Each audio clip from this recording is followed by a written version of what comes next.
fellas. Welcome back to Articulate with Steve McJones.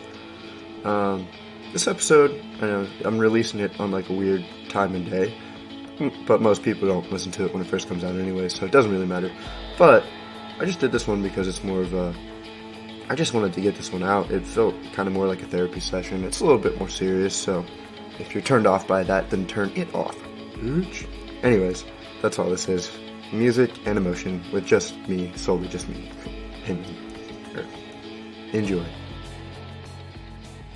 Alright guys, this is the first time in a while I've actually been kind of nervous for an episode. I don't really know why. I guess I don't have anything planned to really, like, a structure for this one, but it's just something that I think is really important to talk about and just kind of interesting to dive into. So recently obviously everybody thinks about music all the time. It's on everywhere, on the radio, in the bars, in your heart. And I don't know, I was listening to, and then Spotify Wrapped came out, and that got me really thinking about it too, and how, my Spotify Wrapped is, it's a little embarrassing, just because it's all of my bands they're just my bands, they're like, it's like, I like to think about music as almost a sport, because each band is almost like a team that you're rooting for, and especially if you have the loyalty to them like I do, it's like, yes, that was a good song, that was a win, and then like the album is a win if it's like critically successful or not, received well, that sort of thing. And so the Wrapped thing got me thinking about how, like, I do listen to the same 5 bands that I've listened to when I was in high school, when I was a sophomore in high school. But, I also listen to new music, okay? Like, that's important to get into, too. But I just kind of want to defend everybody's taste in music in general. People get really snobby pretty easily with music, and I just think that's unattractive and just not healthy for anybody. And I think it's important to understand why. So for me, I know that the thing is, I know they're not great bands too. All right, so my top 5 bands, pretty much since I was since high school, have been Weezer, Arctic Monkeys, Blink-182, Bastille, and OK Go. And listen, again, I know they're not great bands. Like, I know that Weezer is just really fucking generic and kind of mindless music, and I know that Blink-182 is really angsty and kind of, hormone-raged, and Bastille is very poppy, and, you could find the flaws in all these bands, except Arctic Monkeys. Arctic Monkeys is one of those bands that I'm really proud that I have known them. Well, I guess I didn't get into them until like AM. So AM was their big hit album that pretty much everybody that listens to it loves. But after that came out, I got really into them and started looking into their old discography, and I like that stuff a lot too. But I really just want to say that, the fact that they are still my top to this day, it's just because I'm a really loyal person, and all of these bands are connected to these, that when you grow up and you're going through that hormone wave as you turn, even like 14, starts around 14 through like 18, and we're still going through it. I'm 21 now, and I think your brain stops developing at like 27. I don't know about hormones and stuff, but yeah, so when you're going through that phase of where you're,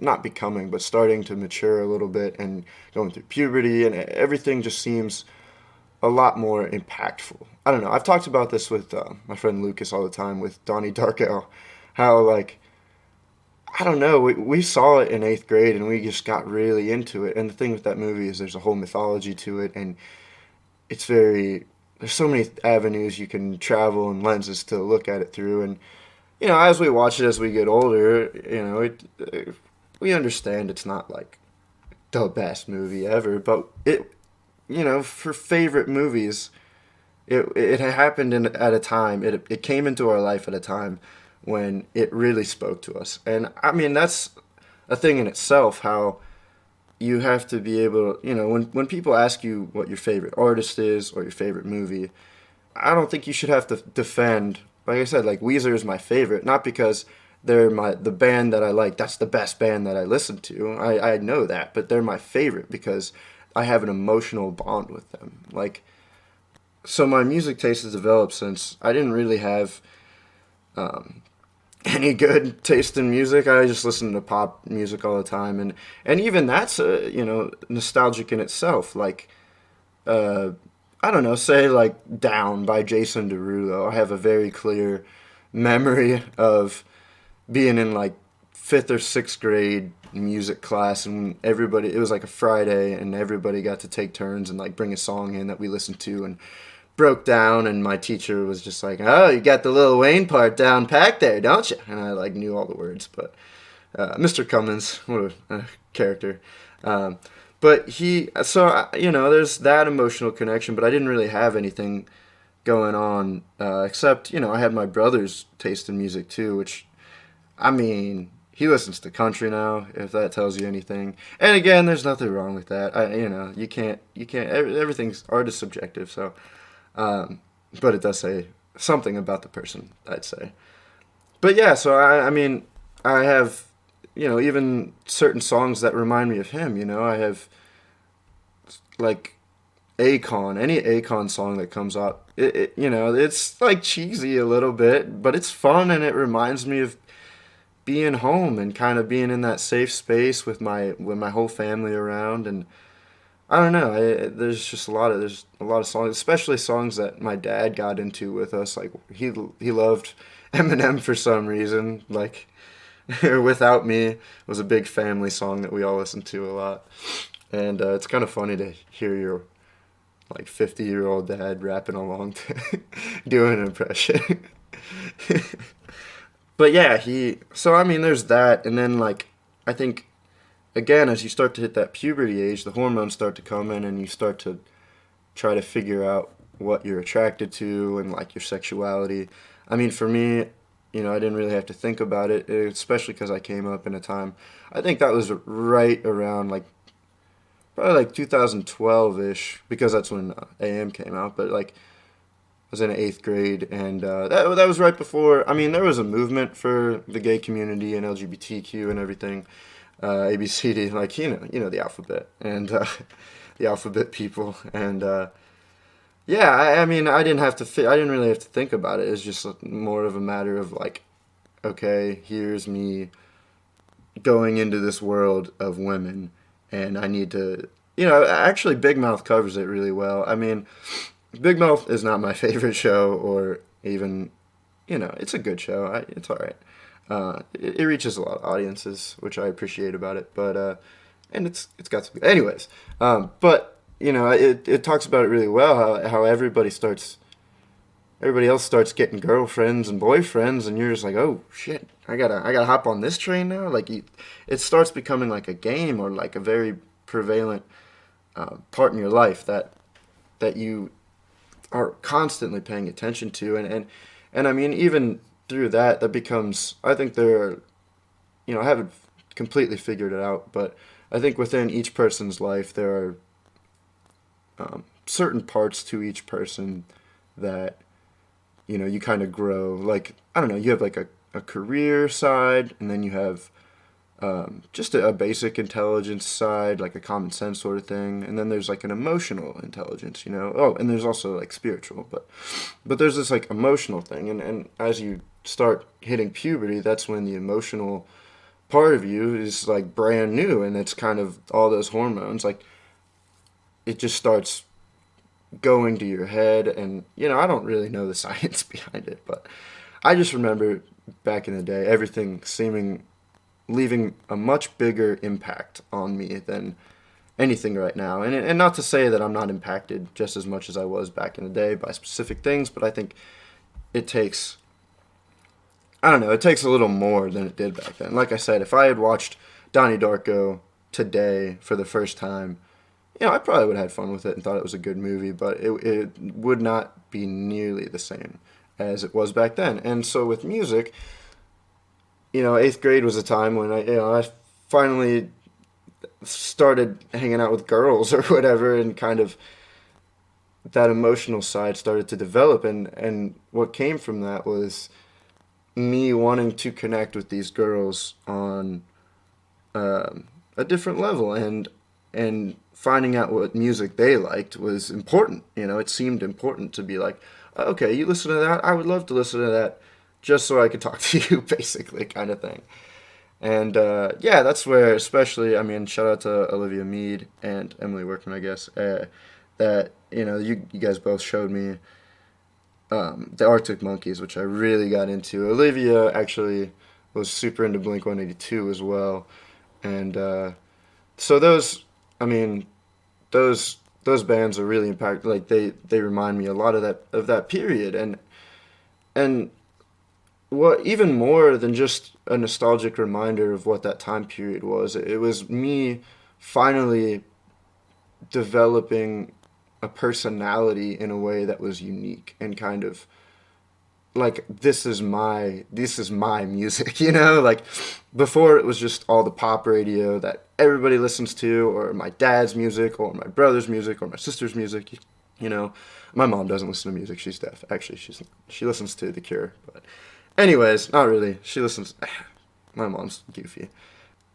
Yeah, so I mean, this was my thing. This was my, even though I had gotten it from trying to get along with these girls, it became more than that, because I listened to the albums that they told me to and the songs that they liked. But not only that, then I was like, it was probably for the sake of connecting with the girls, because I didn't know how deep they were in the band, but I also liked the music, so I was like, oh, this is pretty good, I could get into this, and started listening to all of their albums, their older music, and kind of just getting into that. And then it starts to develop from doing it for a girl to relatability to your own life, I suppose. Like, Blink 182 has a lot of very emotional teenage angsty songs, like I said earlier, and I mean, that was very relatable for me back in the day. Like, I wasn't a terrible kid. I got good grades, if that means anything, but I mean, I also had, we had phones growing up, and depression, anxiety, and like fitting in. I wasn't the coolest kid at school or whatever, so you got that all that stuff going on, and all this music just seems to hit so perfectly. And that's one thing about Blink 182 is people give me shit still for it. I mean, people don't give me shit anymore. I think a lot of people have come to understand that music is subjective. But, I mean, a lot of people, I'd say, in their mind have judgment about Blink 182, where, especially with their new music, as first of all, it's still angsty and kind of annoying and, teenage oriented, which is weird because these guys are like 40. And, I mean, and also, it's not true to their old form. But, I mean, still, to a point, I was listening to Blame It On My Youth, which is on their new album 9, which I, again, not proud to admit it, but I love the album just because, like, you can feel the emotion, and it's almost like, that's what I was going to say, on Blame It On My Youth, I get this secondhand, like, whenever I listen to it with people, I tell them, like, if this song came out when I was 16 years old, like, oh, this would be my shit so hard, because it, like, they get this, they achieve this emotional state of, like, within, the grittiness of their voice, and within, like, the power chords behind it, I don't know, the power chords behind it, that, like, just really strike a tone in your heart. And, at this point, even though, again, it's not true to their older stuff, it still reminds me, it's like a secondhand type of emotion that I used to have back in the day when I was like 16. And I really do, I think it's important to keep that nostalgia alive within you, which is kind of a dangerous game, just because,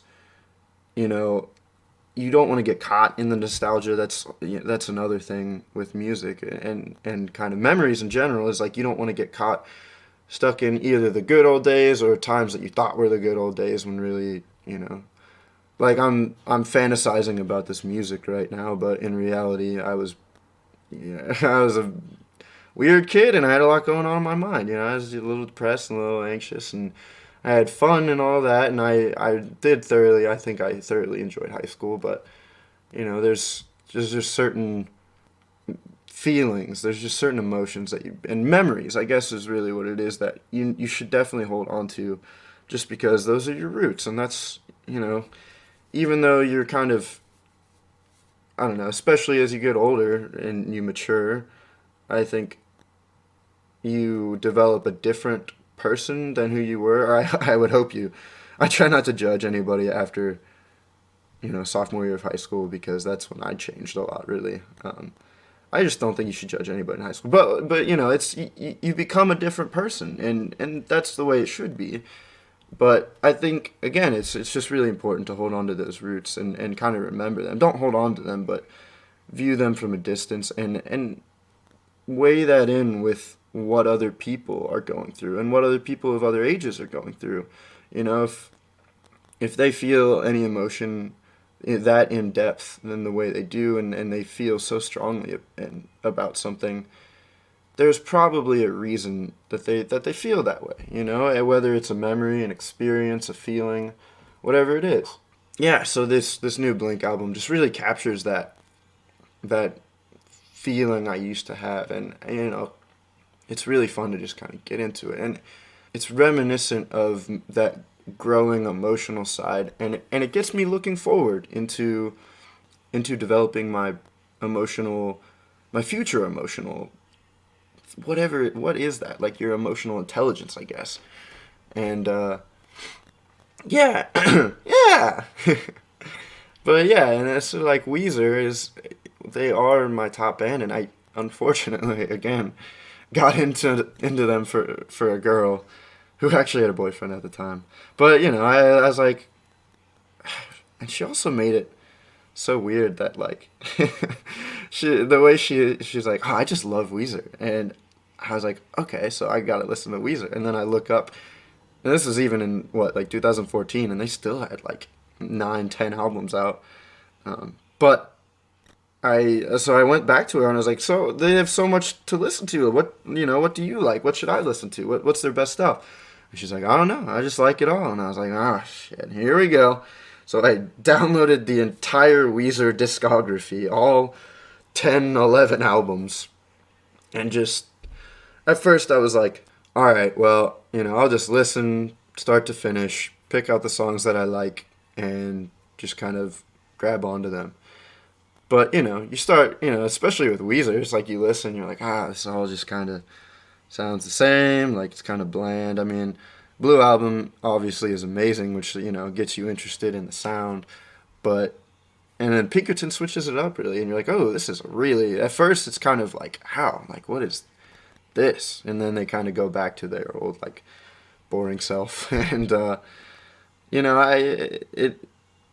with that, when that starts to happen, you go through it and you pick out your favorite. You're like, okay, once you start finding one song in an album, or 2 or 3 songs in an album that you're like, wow, this is actually pretty interesting what they did here, and like it hits me and strikes an emotional chord, or even just like a thought-provoking idea in my mind, that yeah, I could listen to this again. And then from there, it just kind of developed into like, all right, well, I mean, if I found something in this, then maybe I'm missing something in the other songs. You go back and you re-listen to the album, and you're like, oh, okay, and you start to pick out the little things that make it unique, and kind of the little things that really, I mean, that turned you on to a single song in the first place, but then it turns you on to the whole band. And I have very, very specific memories with Weezer, especially, and that's the thing. And then you start to, so going back to seeing these artists as like teams, it's like I'm very, very loyal because I've gone through so many things with these artists, and it's kind of weird because they don't even know. but for me, it's Mikey in Mikey Vasilitos in his the episode that he was on a while back, financial finance economics in Rule 34 or something. If you want to check it out, he talks about how like growing up, TV shows are your friend, and it's true, and that really was like a new thought for me. It was, it seems kind of very generic, but you think about it, and like I think anything that you develop an emotional connection with is kind of your friend. Like even right now, especially, this is a tangent, but your phone, that's your best friend. That your phone is your best friend, and you should all realize that. It's kind of wild. And here's another thing, a little hint: treat her well, because if AI takes over, your phone, you want your phone to be on your side. Anyways, so yeah, you start to develop like a connection with these artists, and I have very specific memories with Weezer, especially from that beginning. Obviously, is in depth, me getting into it, and then like the relationship with this girl that I had, and then the songs that I found out that she liked within the discography, and I found out that she wasn't even as big as of a fan as I thought, but it's whatever. Yeah, it helped me out, but yeah, and then especially going through that emotional side, but also in high school, figuring out what society is. It's these songs are kind of your companions, and like, oh, this is how they see it, or this is, they're singing. At least most bands, I think, try to sing relatable stuff, and I mean that's what all artists are trying to do if they want to actually sell stuff, is they want to sell relatability, which is why I'm making this episode right now, Inception. But I think with Weezer, especially for me, I had this whole experience with juvenile detention. I'm going to get around to telling that story eventually. I just want to figure out the right way to do it. I think most of my listeners already kind of know what happened, and if not, I apologize. You'll have to stay tuned, because it's a long story, and I told it a lot back in the day, and people always want to hear about the details, and I'm just kind of over talking. I don't like to talk about the same thing that much, and it's not that it was any that was like scarring or like I'm ashamed of it or anything. I just am kind of tired of telling the same old thing. So, but yeah, going through juvie, I was in there for 3 weeks, and like the new Weezer White album had just come out, and that was a very big deal for me, because before Weezer had it's like a team. They'd had a good stint with their first 3, but ever since then they'd never been revered as the same.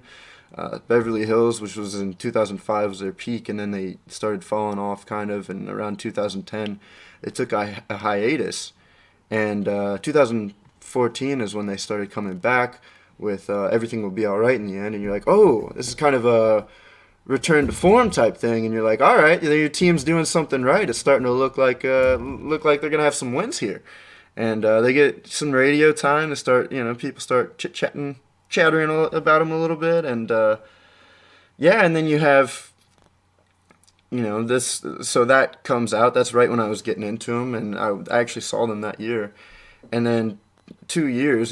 So I've already had this dedication with this team, and the loyalty developed already. 2 years go by, and they come out with the White Album, and the White Album is unlike, I mean, I don't want to get too ooey gooey with the White Album, because I could talk about this album all night, and I know that not that many people care. This is more, I'm trying to talk about more of the impact of music as opposed to the actual music that I listen to. But it's very, very, I mean, for me, it's the album of the decade, just because of that loyalty. But also, they did a really good job in meshing their old sound with newer techniques and trying out new stuff. And even like the deluxe version, they have like a synth song that almost sounds like 21 Pilots. But it's really a really good album. And if you're even vaguely interested, I would definitely recommend checking it out. But that album had just come out, and again, you share that connection with people who out, other friends that listened to them, and even Mr. Nash, a math teacher, throwing on their music while we're doing math problems or whatever in class, and you're like, wow, this is like really good for them. This is a good thing that's happening for them, and it kind of makes you feel this is a good thing that's happening for you. And I remember I just talked to a really really pretty chick in a grade above me that she was interested, and we went on a couple things or whatever. But it was like, damn, like this is a good ass album. Like I'm kind of not peaking, but like coming into my confidence a little bit, and like things are just happening. It feels right, and then boom, you go to you make one tweet, just one. It just takes one tweet. Well, 2 or 3 tweets, but it takes Twitter, and then you're in juvie for 3 weeks and on probation for 6 to 8 months. And while you're in juvie, you can't listen to music. You listen to really really shitty poppy country. Oh, it was so bad. I can't believe that. Oh, that just added to the entire hellness of the whole situation. But that's again, I'll have to talk about that at some point.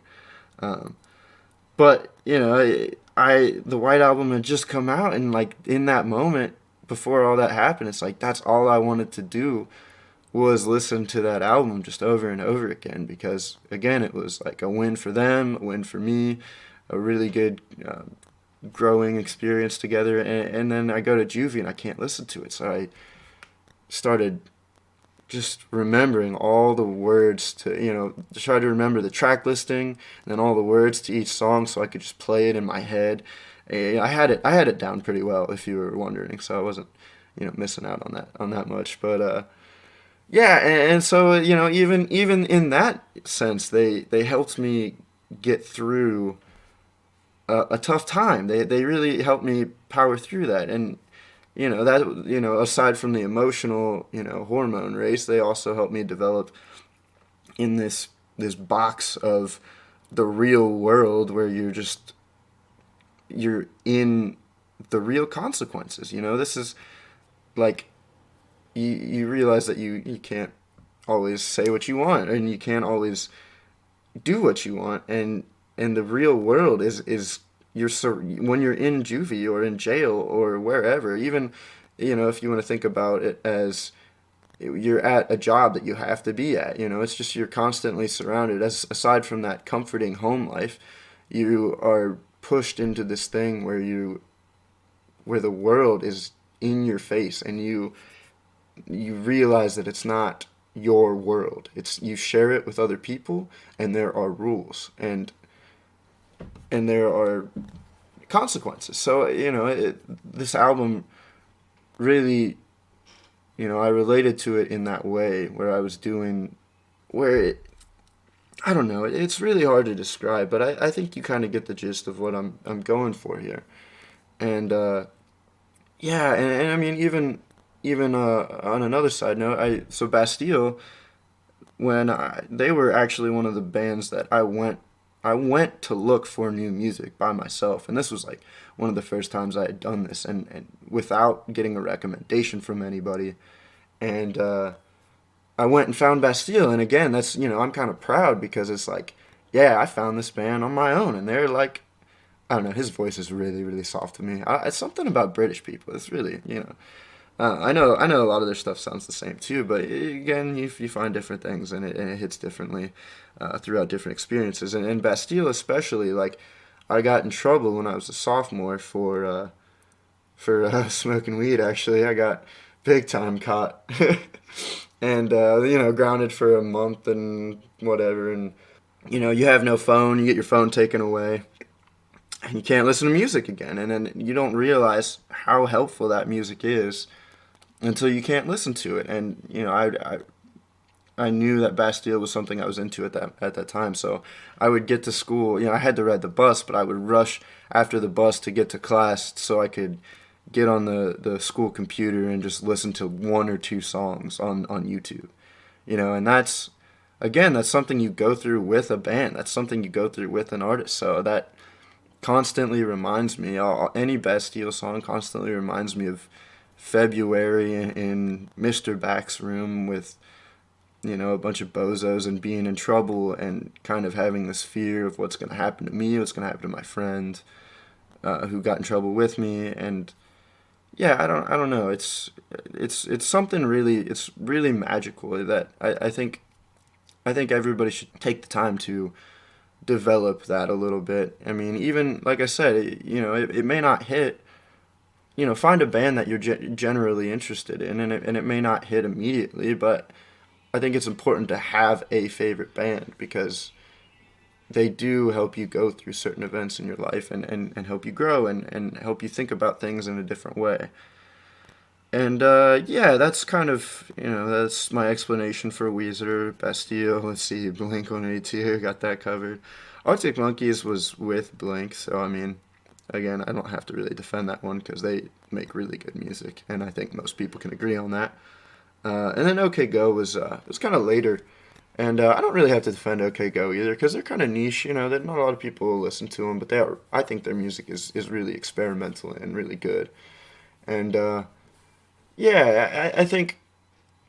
Oh man, yeah, I remember kind of vibing out to a couple OK Go songs senior year, and senior year is very impactful of high school because graduation into the real world type thing. But getting back to it, I think you should do this. You should go about your relationships as well like that. Like when I first came to freshman year of college, it's kind of like, oh, I don't really have any friends here. I don't know people. Like I know like 5 people from Lebanon, but other than that, it's like nobody really not one of those people, not one of your best friends, like not one of the real conversation, relatable. You guys have a lot of things in common type people appeared in my life, and I think it's just because you have to take time.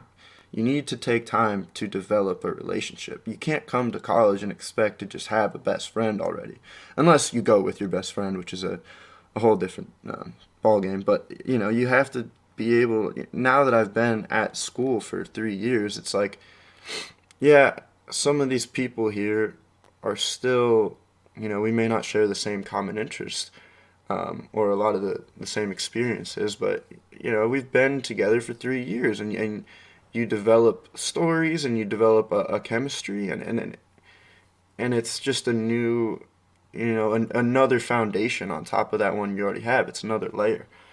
And I think, you should strive to make that layer wherever you go in the world and wherever you stay for an extended period of time.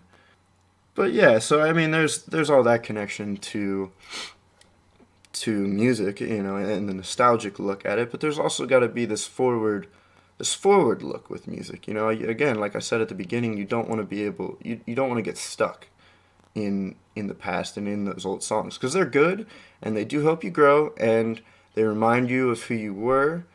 And in fact, they can still hit differently as you grow older and go into new situations, which is why, again, I'm a very loyal person. Not everybody's like this. Not everybody listens to the same bands. People listen to an album for a year or a season and then they just never really come back to it. And which is kind of sad to me because it's like that.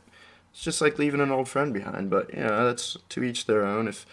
If new music is constantly what you need to be happy or to feel something when you listen to it, then that's fine too. And I'm sure at some point you'll be reminded of those songs and come back to it and get that secondhand thing that I was talking about earlier. But I think there has to be this forward movement with music as well, which is something I've come to realize a lot this year. Like I recently have been really tired of my own music, like because Spotify Wrapped came out and it was my top 100 songs, and a lot of the songs were the songs that I've heard like so many times, and it's like, man, I don't even want to listen to this playlist really, or like I do. It's like these are all my jams, but they just don't feel as good as they should. Not as where the past years, the Spotify Wrapped, you're like, fuck yeah, I'm gonna listen to this for like at least 3 days, over and over and over. So I mean, something that I realized is like, you have to make time to listen to that new music, and it's the same with relationship. Connecting it back and forth. You have to make time to listen to new music, because again, you get these new. It's something that I've been exploring a lot within creativity. You have to do different things in your life to spark new ideas and creative ideas. So like I talked about in my meditation episode about how you take a different path to school, or I don't know, you eat a different meal than you usually would. You try a new restaurant, you read a new book. It's like with new music, it's just things processed through the input of your brain, and they have to get into the output of it's the action and reaction. Things come into your face and your brain, and then you have to decide what to do with that information. And I think it's filtered through a whole brain. What happened is, with smaller animals with smaller brains, is the input and the output is directly affected. Like an animal sees food, it goes and eats the food. That's the reaction, the action and the reaction. But with us, our brains got bigger, and there's this whole middle area that it has to go through before it reaches how it actually is going to take hold in your brain. And so you need to, while new music may not hit, if it's something that is listenable, that you can get into, then you just have to give it that time. You have to give it that time to really develop and grow with you, and drop down that filter and go through different paths every time you listen to it again, and just kind of hit new spots in the brain and stimulate different ideas and whatnot till it hits the output and settles. Real quick, I'm about to wrap this episode up. I think I covered pretty much everything I wanted to talk about. A little more serious of an episode than I was hoping for, but I'm a serious guy sometimes. But yeah, one more thing I recently heard about. Oh, I was listening to this podcast with Jonah Hill and Justin Long. My friend Lucas recommended it for me. It's actually Justin Long, a character from Dodgeball. That's really what he's well known for. He started a podcast, and he has so many big names on his podcast. He has a lot of cool people come on, and I just listened to this one with Jonah Hill. And what was interesting to me about that is that Jonah, they were talking about the ups and downs of life, and it's funny because Jonah was talking about a tough time that he was going through, and he realized he was going through it low. And the way he said it, he's like, when you realize that, stay in the present, talk to family, blah, blah, blah, the whole thing. And he brushed it off, he was like, yeah, you just do this and this, and obviously that's what you do. And it was funny that it was so obvious to him that that's what you do, is you stay in the present, and then you talk to friends and family that really get you. I don't know, it's kind of a happy feeling for me. It's kind of a good thought to just be like, oh, it's just that simple. And I know it's not really that simple, but that's a very simple thing you can do to work around those lows. It's just staying in the present, like meditation per se. I don't think that's the right use of per se, but meditation, and then also talking to your family. It's just your family and your friends, I don't know, it was just cool to hear somebody talk about it like that and kind of normalize it. Anyways, thanks for listening. Okay, bye.